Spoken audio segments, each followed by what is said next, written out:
En effet, nous avons très longtemps maintenu que interagir ou que des négociations directes avec le M23 ne devaient pas être notre priorité et surtout notre mode opératoire immédiat ou préféré.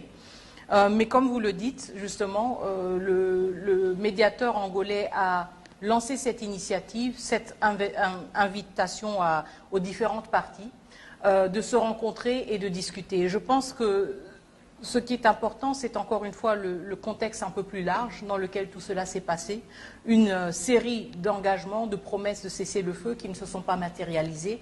Et encore une fois, du côté de la République démocratique du Congo, la détermination de mettre une cessation le plus vite possible aux hostilités et surtout aux souffrances à nos populations civiles. Et donc, la décision de la République démocratique du Congo de participer à une éventuelle rencontre, elle n'était pas juste une promesse dite, mais aussi une promesse tenue. Nous avons regretté le fait que le M23 n'ait pas pu ou voulu répondre de manière favorable à cette invitation. Et je pense que cela montre encore une fois qu'un conflit évolue. C'est tout à fait normal, un conflit évolue dans son intensité, dans son envergure, dans ses acteurs aussi, dans la posture des acteurs différents.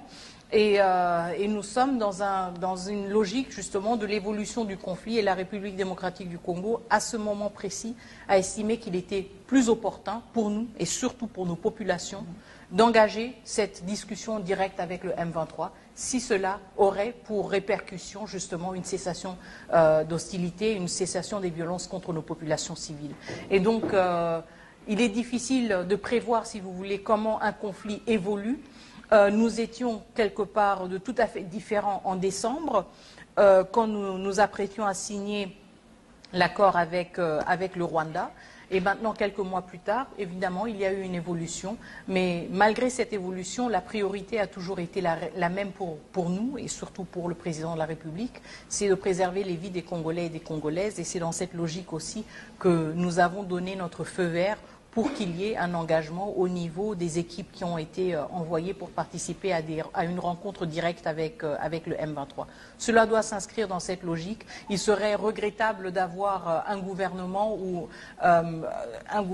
des responsables qui n'arrivent pas à contextualiser une situation en fonction de son évolution. Et je pense que nous sommes justement dans cette logique de suivre comment les choses avancent et de nous repositionner quand et s'il le faut.